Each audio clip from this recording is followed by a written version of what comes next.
यतिराज रामानुज जय हो रामानुज जय हो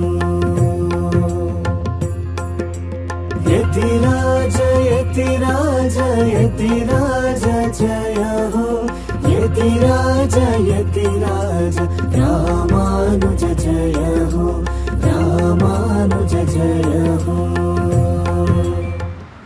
ಶ್ರೀಮತೆ ರಾಮಾನುಜಾಯ ನಮಃ.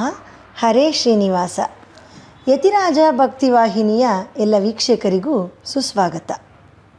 ಕಳೆದ 15 ದಿನಗಳಿಂದ ನಮ್ಮ ಯತಿರಾಜ ಭಕ್ತಿವಾಹಿನಿಯು ಅನೇಕ ಕಾರ್ಯಕ್ರಮಗಳನ್ನು ಪ್ರಸಾರ ಮಾಡುತ್ತಾ ಜನಪ್ರಿಯವಾಗುತ್ತಿರುವುದು ಅತ್ಯಂತ ಸಂತೋಷದ ಸಂಗತಿ.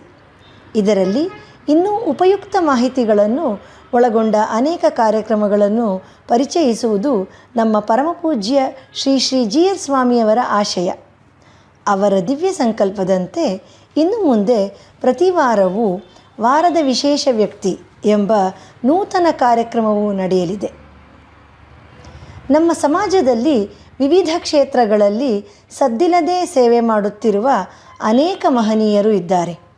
ಅವರು ಎಲೆಮರೆಯ ಕಾಯಿಯಂತೆ ಪ್ರಚಾರಕ್ಕೆ ಬಾರದೆ ತಮ್ಮ ಸೇವಾ ಕಾರ್ಯದಲ್ಲಿ ನಿರತರಾಗಿದ್ದಾರೆ. ಅಂತಹವರನ್ನು ಸಮಾಜಕ್ಕೆ ಪರಿಚಯಿಸುವುದೇ ಈ ಕಾರ್ಯಕ್ರಮದ ಮುಖ್ಯ ಉದ್ದೇಶ. ಇದರ ಮೊದಲ ಸಂಚಿಕೆಯಲ್ಲಿ ಇಂದು ನಮ್ಮೊಡನೆ ಇರುವ ವಾರದ ವಿಶೇಷ ವ್ಯಕ್ತಿ ಶ್ರೀ ಎಸ್ ನಾಗಶಯನ ಗುಪ್ತಾ ಅವರು. ಬನ್ನಿ ಅವರೊಡನೆ ಅವರ ಸಂದರ್ಶನ ಮಾಡೋಣ. ನಮಸ್ಕಾರ ನಾಗಶಯನ ಗುಪ್ತಾ ಅವರೇ. ದಯವಿಟ್ಟು ತಮ್ಮ ಪರಿಚಯವನ್ನು ನಮ್ಮ ವೀಕ್ಷಕರಿಗೆ ಮಾಡಿಕೊಡುತ್ತೀರಾ? ನಾನು ನಮ್ಮ ಊರು ಅಂದರೆ ನಾನು ಇಲ್ಲಿ 55 ಇಯರ್ಸಿಂದ ಇಲ್ಲೇ ಇದ್ದೀನಿ. ಸಮಾಜ ಸೇವೆ ಥರ ಮಾಡಿಕೊಂಡು ಭಕ್ತಿಗಳದ್ದೆಲ್ಲ ಸೇವೆಗಳೆಲ್ಲ ಮಾಡಿಕೊಂಡು ನನಗೆ 2 ಹೆಣ್ಣುಮಕ್ಕಳಿದ್ದಾರೆ. ಅವ್ರಿಗೂ ಕೂಡ ನಾನು ಇಲ್ಲಿ ಬಂದ ಮೇಲೆ ಅವರಿಗೆ ನನ್ನ ಗುರು ಬಂಧುಗಳ ಥರದೇ ಸಂಬಂಧ ಸಿಕ್ಕಿದೆ. ನನಗೆ ಗುರುಗಳ ಸೇವೆ ಮಾಡೋ ಥರದೇ ತುಂಬ ಅನುಕೂಲ ಆಗಿ ಇದ್ದೀನಿ. ನಾನು ಚೆನ್ನಾಗಿ ನನಗೆ ಇದಾಗಿದೆ. ನಿಮಗೆ ಶ್ರೀಮಠದ ಪರಿಚಯ ಹೇಗೆ ಮತ್ತು ಯಾವಾಗ ಆಯಿತು ಸ್ವಲ್ಪ ವಿವರ ತಿಳಿಸ್ತೀರಾ?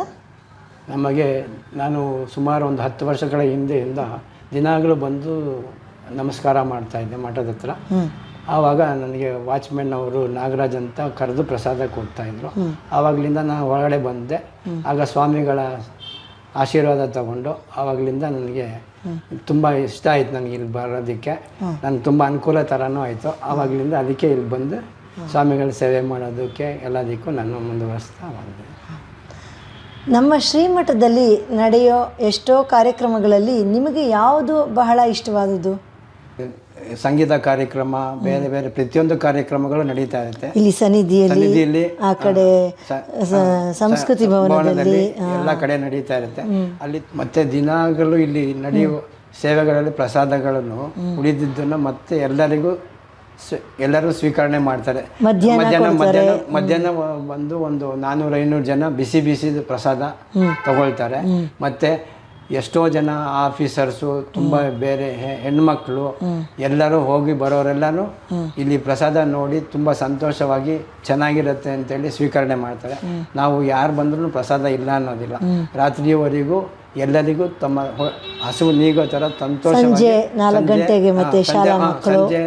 ಸಂಜೆ 4 ಗಂಟೆಗೆ ಶಾಲೆ ಮಕ್ಕಳಿಗೆ ಬಿಸಿಯಾದ ಊಟ ಪ್ರಸಾದ ಏನೇ ಆಗಲಿ ಎಲ್ಲರಿಗೂ ಕೊಡ್ತೀವಿ. ಆವಾಗಲೂ ತುಂಬ ಮಕ್ಕಳು ಎಲ್ಲರೂ ಬಂದು ಸ್ವೀಕರಣೆ ಮಾಡ್ತಾರೆ. ನೀವು ಅದನ್ನ ತಗೊಂಡು ನಾವು ಪ್ರಸಾದ ತಗೊಂಡೋಗಿ ನಾವು ಸೇವೆ ಮಾಡ್ತೀವಿ.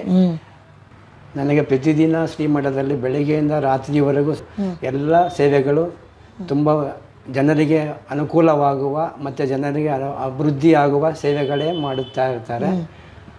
ಅದರಲ್ಲಿ ನನಗೆ ಪ್ರತಿಯೊಂದು ಸೇವೆ ಮಾಡುವಾಗಲೂ ಪ್ರಸಾದ ವಿನಿಯೋಗ ಮಾಡ್ತಾ ಇರ್ತಾರೆ.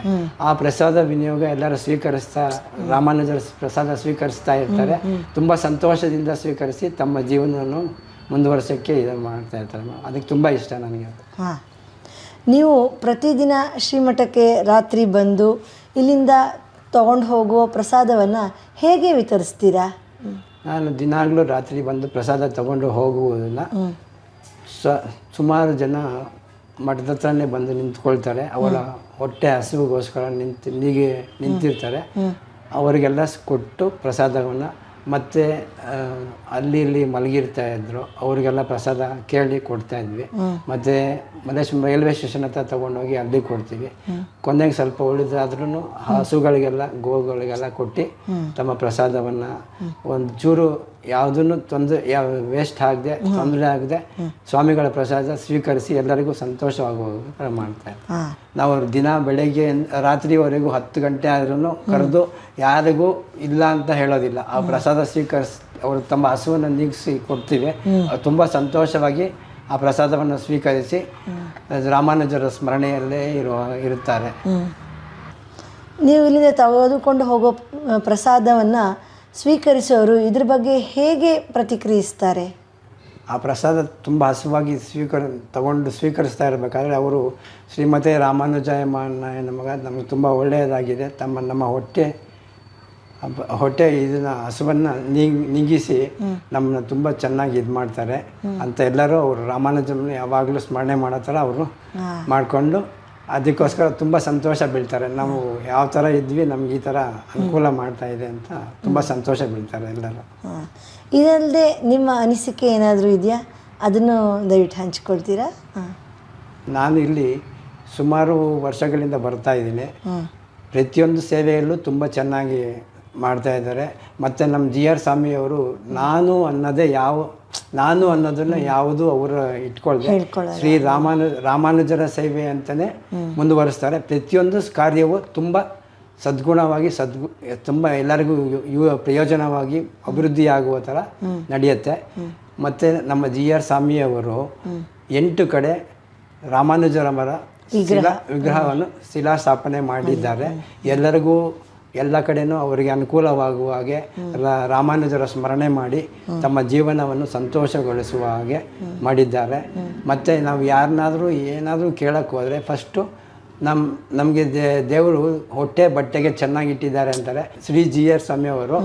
ಅದಕ್ಕೋಸ್ಕರ ಫಸ್ಟ್ ಎಲ್ಲರಿಗೂ ಹೊಟ್ಟೆ ತುಂಬ ಹಸಿದವರಿಗೆ ಪ್ರಸಾದ ಕೊಟ್ಟು ಅವರ ಸಂತೋಷಗೊಳಿಸಿ ಅವರ ಜೀವನ ಸಂತೋಷವಾಗುವ ಮಾಡಿ ಅವರ ಜೀವನ ಪ್ರತಿಯೊಂದು ಕಾರ್ಯದಲ್ಲೂ ಸಂತೋಷವಾಗಿ ಮುಂದುವರಿಯಾಗುತ್ತೆ. ಅವರು ಅದರಿಂದ ತುಂಬ ಸಂತೋಷವಾಗಿ ಇರ್ತಾರೆ. ಆಮೇಲೆ ಈ ಸೇವೆಗೋಸ್ಕರ GR ಸ್ವಾಮಿಯವರು ಮತ್ತು ರಂಗಣ್ಣ ಸ್ವಾಮಿಯವರು ನನಗೆ ಅವಕಾಶ ಕೊಟ್ಟಿದ್ದಾರೆ. ತುಂಬ ಈ ಸೇವೆ ಮಾಡೋದಕ್ಕೆ ನನಗೆ ತುಂಬ ಪುಣ್ಯ ಮಾಡೋ ಕೆಲಸ ಒಪ್ಪಿಸಿದ್ದಾರೆ. ಅದರಿಂದ ನನಗೆ ತುಂಬ ಸಂತೋಷ ಆಗ್ತಾ ಇದೆ. ನನಗೆ ಇಲ್ಲಿ ಬಂದಿರೋದ್ರಿಂದ ತುಂಬ ಅನುಕೂಲ ಆಗಿದೆ. ನಾನು ಹೋದ ಮಂಗಳವಾರ ಇಲ್ಲಿ ಭಕ್ತಿ ಚಾನಲ್ ರಿಲೀಸ್ ಮಾಡಿದ್ರು. ನಾನು ಮಾರನೇ ದಿವಸ ಡಾಕ್ಟರ್ ಹತ್ರ ಹೋಗಬೇಕು ಅಂತ ಅಪಾಯಿಂಟ್ಮೆಂಟ್ ತೊಗೊಂಡಿದ್ದೆ. ಆವಾಗ ರಾಮಾನುಜರು ಅದಕ್ಕೆ ಏನೇನು ಬೇಕಾಗಿರುವ ದುಡ್ಡು ವ್ಯವಸ್ಥೆ ಎಲ್ಲ ಅವರಿಂದ ಬಂತು. ನನಗೆ ಬೆಳಗ್ಗೆ ಬರಬೇಕಾದ್ರೆ ನೋಡಿ ನನಗೆ ರಾಮಾನುಜರ ಯಾವ ಥರ ಅನುಗ್ರಹ ಮಾಡಿ ನಾನು ಮಾಡ್ತಾ ಇರೋದಕ್ಕೋಸ್ಕರ ನನಗೆ ಇಷ್ಟ. ಅದಕ್ಕೋಸ್ಕರನೇ ಎಲ್ಲ ಜನಗಳು ರಾಮಾನುಜರ ಸ್ಮರಣೆಯನ್ನು ಮಾಡಿ ಅವರು ತಮ್ಮ ಕಷ್ಟಗಳ ನಿವಾರಣೆ ಮಾಡಿಕೊಂಡು ಚೆನ್ನಾಗಿ ಅವರ ಜೀವನ ನಡೆಸೋ ಥರ ಆಗಲಿ, ಬಂದು ಎಲ್ಲರೂ ಬರಲಿ ಅಂತ ನಾನು ನಾಗಶಯನ ಗುಪ್ತಾ ಅವರೇ ನಮಸ್ಕಾರ. ಇದುವರೆಗೂ ನೀವು ನಿಮ್ಮ ಅಮೂಲ್ಯವಾದ ಅನುಭವಗಳನ್ನು ನಮ್ಮೊಡನೆ ಹಂಚಿಕೊಂಡಿದ್ದೀರಿ. ಅದಕ್ಕಾಗಿ ನಮ್ಮ ಯತಿರಾಜ ಭಕ್ತಿ ವಾಹಿನಿಯ ಪರವಾಗಿ ನಿಮಗೆ ಹೃತ್ಪೂರ್ವಕ ಧನ್ಯವಾದಗಳು. ಶ್ರೀಮತಿ ರಾಮಾನುಜಾಯ ನಮಃ. ವೀಕ್ಷಕರೇ, ಇದುವರೆಗೂ ವಾರದ ವಿಶೇಷ ವ್ಯಕ್ತಿ ಸಂದರ್ಶನದಲ್ಲಿ ಶ್ರೀಯುತ ನಾಗಶಯನ ಗುಪ್ತಾ ಅವರ ಪರಿಚಯ ಮಾಡಿಕೊಂಡಿದ್ದೇವೆ. ಇವರು ಸದ್ದಿಲ್ಲದೆ ಇತರರನ್ನು ಪ್ರೇರೇಪಿಸುವಂತಹ ಸತ್ಕಾರ್ಯಗಳನ್ನು ಮಾಡುತ್ತಿದ್ದಾರೆ. ಮುಂದಿನ ಸಂಚಿಕೆಗಳಲ್ಲಿ ಇಂತಹ ಇನ್ನೂ ಅನೇಕ ವ್ಯಕ್ತಿಗಳ ಪರಿಚಯವನ್ನು ಮಾಡಿಕೊಳ್ಳೋಣ. ಶ್ರೀಮತೆ ರಾಮಾನುಜಾಯ ನಮಃ. ಹರೇ ಶ್ರೀನಿವಾಸ. ರಾಮಾನುಜ ಜಯ ರಾಮ